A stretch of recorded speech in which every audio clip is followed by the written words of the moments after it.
Hi guys, Jeff Westfall back with another episode of Trapping Dummy for Dummies. We've been working on this high double outside reference point. We've looked at how we get there.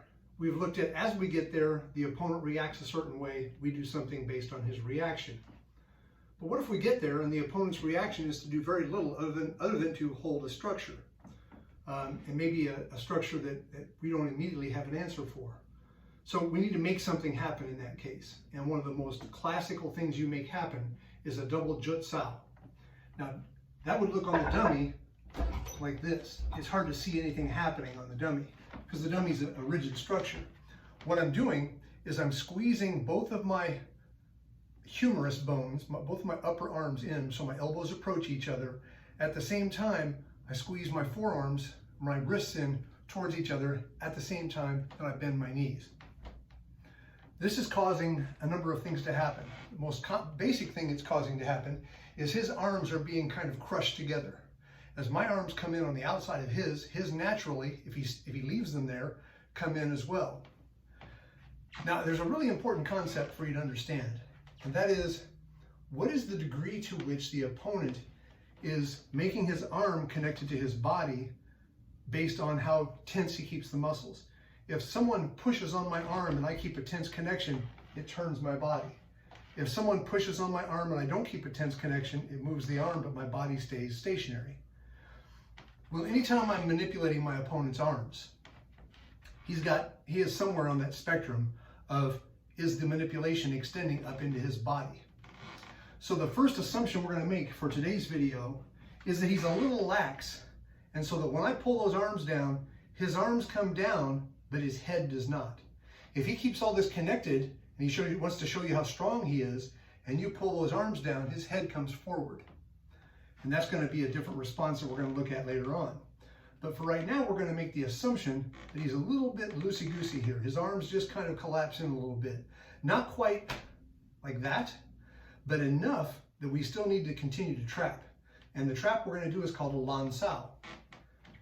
So again, I'm here, I'm off this laser beam here, I've come around double high outside, I've dropped my weight and executed the Jut Sao, the double Jut Sao. My next movement on the side that I'm on, that arm, it's already got weight on the dummy's arm. I already have weight there. I'm going to slide that weight into the dummy. What this hand is doing, I'll explain in a moment. But you can see that I'm driving hard off my left leg into the dummy. At the same time, I would strike with this hand. More on that later. But this weight transfer is what I want to get to. I have squeezed both arms in and dropped my weight, and then I slide my entire forearm frame across more or less his collarbone line. Now here are some different positions he might be in. As his arms have dropped a little bit, and your arm starts to come across here to pin, he could have his forearms across each other this way. Doesn't matter whether it's here, here, or here. It's going to be the same effect. He could have one arm dangling down and kind of back out of the way, so you're pinning one of his arms to his chest. That's fine too. He could have both arms dangling down out of the way, in which case you've got a good connection to his core, his chest, with your forearm right across here. If he wants to turn towards you this way, your elbow is holding one of his shoulders back. If he wants to turn towards you the other way, your hand is holding his shoulder back. So this Lan Sao can be doing many different things to the opponent, or at least controlling many different positions of the opponent. Now, as I go to strike with my other hand, I may have a situation where I've pulled his arms down and they're a little bit pointing this way, in which case I would punch on this side. It may be that they're pointing a little bit this way, in which case I would punch on this side. And it may be that he's pulled them down and they're sort of dead center, in which case I punch up the middle. And these three variations are reflected on where I punch in relation to these two arms. So if I'm here and I do my double Jut Sao and I go to my Lan Sao, I punch on this side, on the outside of this arm. I could just as easily punch between the arms. Now when I punch on the far side of the arms, I won't hit the dummy because it doesn't line up. The only way I could hit the dummy and punch on the far side of the arms is to move myself back across the laser beam, which I don't want to do. So on the dummy, I simulate by just punching out into space like this. That's just so that I remember, oh yes, I'm hitting him on the far side this time. If the dummy had total free movement, which this one actually kind of does, I might do something like this. But it doesn't quite rotate enough for me to do that yet. So we've got punching on this side, punching on this side, simulating punching on this side.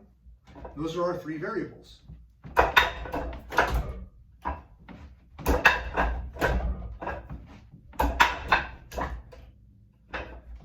Remember when you're doing this, each time, this pressure cannot be let up on. This is not a simple laying on of your arm. This is a driving technique.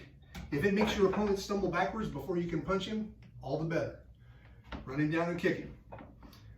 So this takes care of our Lan Sao series. We'll look at something else, some other things that we can do off of the double Jut Sao in the next video. Take care. Hope this was useful for you.